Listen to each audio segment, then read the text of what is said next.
We are now joined from, looks like his parliamentary office. Is it? There it is. It's a beehive office. I can tell that's a beehive ministerial office you're in right there, David. Well, if I ever have to hide my location, I'll be sure I don't include that. Okay, because it doesn't. Okay, hey, and you're at work early. Jolly good. Can I ask you, do you speak Maori? And if you did, who paid for you to learn it? I really couldn't say I speak it. I know a few words, and I did have a tutor probably about 8 or 9 years ago. I had a go at it, and it was about as successful as when I tried to learn French back in third form. Not very successful, and I paid myself. Okay, all righty. First of all, David, the last interview we'll do with you this year, I want to thank you first for being available to the platform and speaking to our listeners about what ACT's been doing and your view of the world all year. You're one of the politicians who has talked to us. There are some who don't, but I firstly just want to say thank you. It has added to the discourse and the discussion we've had on the platform. Since the election... Not a worry. Congratulations to you. The world needs more media outlets. Yeah. David, it would see, and I'm going to use a Beatles analogy here. Since the election, it's a bit like David Seymour's been the quiet one, the Ringo Starr. We've had Winston kind of taking on the media and Luxon being the Prime Minister being the guy that the media are coming after. David Seymour seems to have been, and I'm not going to say missing in action, you seem to have been dodging all that heat and I presume getting on with it. Yeah, well, I guess everyone will have their own version of that. The only thing I'd say is that people voted for change, not just because they wanted a change of tone or a change of people. They wanted a change of direction. New Zealand's got some really big problems. Education's a really obvious one. Not just the kids not attending, not just the grades, but also the cultural direction of education. Not getting enough houses built, too much red tape and regulation, massive amounts of government waste. I mean, we know all the stories. And then, of course, there's what our treaty means. So, in my view, over the 3 years, people are going to want to see substantial change, not just for 3 years, but changes that last and get built into the direction of our country. And there's not a huge amount you can achieve in 2 or 3 weeks doing that, but we're certainly setting ourselves up to make sure it's achieved over the 3 years. And your colleague Brooke Van Velden's got the first run on the board, the repeal of the union-inspired labour relations laws that Labor had introduced. Yeah, I mean, that in itself is a massive gain. I mean, in fairness, I think all three parties wanted to do it. Brooke happens to be the Minister for Workplace Relations and Safety. She's got a lot of work to do in that area. It's not just getting rid of FPAs, which were crazy. It's also around health and safety laws, which are really holding us back. They've become excessive. The most obvious example being the orange cones.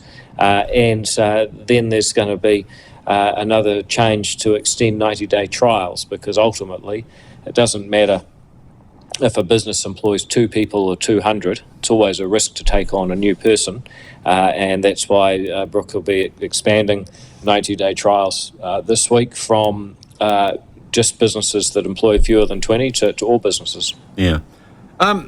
What are you concentrating on as Minister of Regulation right now? Well, we've got a couple of steps. One is that we need the Regulatory Standards Bill passed. So that's a piece of legislation that basically sets out, well, this is what good legislation means. You've got to have a problem you're defining. You've got to do cost-benefit analysis. You've got to ask if it makes sense. Then we're also establishing a Ministry of Regulation, because you have that law, you need some people making sure that it's actually followed by and making sure that current laws new laws are adhering to the principles, and current laws are routinely gone through to look for excess red tape and regulation. And then, having done that, we'll be getting stuck into particular areas. So the answer is right now we're building the ship. We're not going sailing just yet. Okay, all right. Has there been any consideration to renaming the ministry of Deregulation? No. In the long term, we want to do regulation well. I mean, we're not anarchists. We think there'll always be a role for government as a regulator. And I guess the way you could look at it is if the Minister of Finance was called the Minister of Cost Cutting, well, you'd kind of know that wasn't a long-term thing. There will always be regulation. We're just going to do it better. David, if I were to trust the mainstream media, they don't say you're building, the ship before you set sail. They would tell me that you are mounting a pogrom against anyone who speaks any Māori and Māori people all over this country, and you're starting with the med school entrance criteria.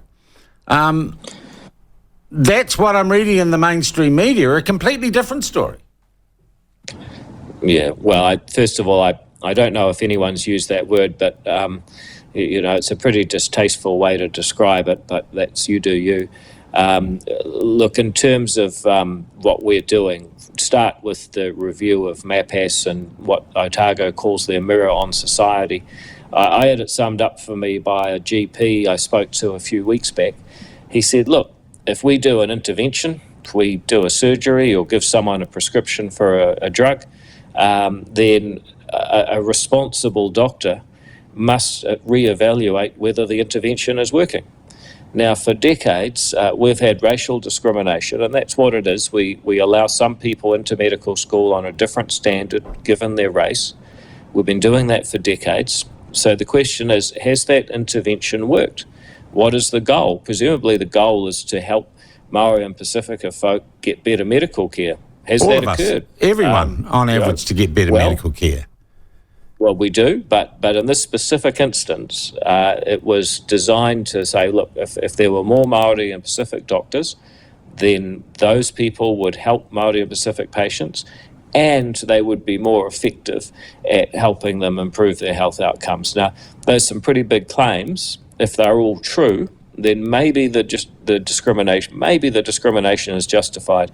But isn't it odd that no one's even asked the question in several decades? Well, that's what we're going to do. Yeah. Do you think it's been a successful first month or so?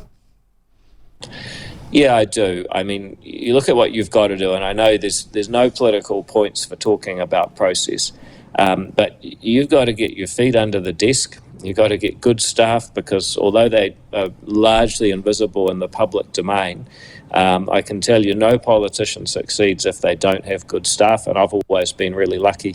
If I've done anything right in politics, I've managed to hire, keep them, and then you've got to start introducing yourself to the officials, and that's an interesting game, because you've got to establish a relationship where they're actually working for you. Many politicians, if you've watched, what's that show? Yes, Minister.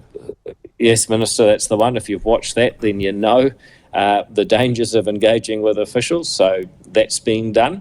And then you've got to set out what is the plan for what you're actually going to do for 3 years.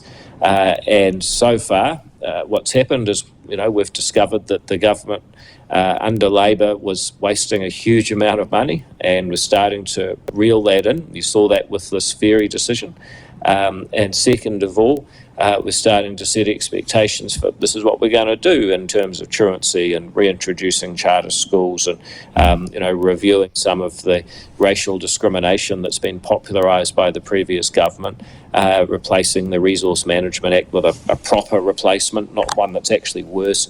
And so it goes on. So, yep, I think it's been a good couple of months, but I can understand. But the stuff that's probably most important for the next 3 years probably hasn't been that visible.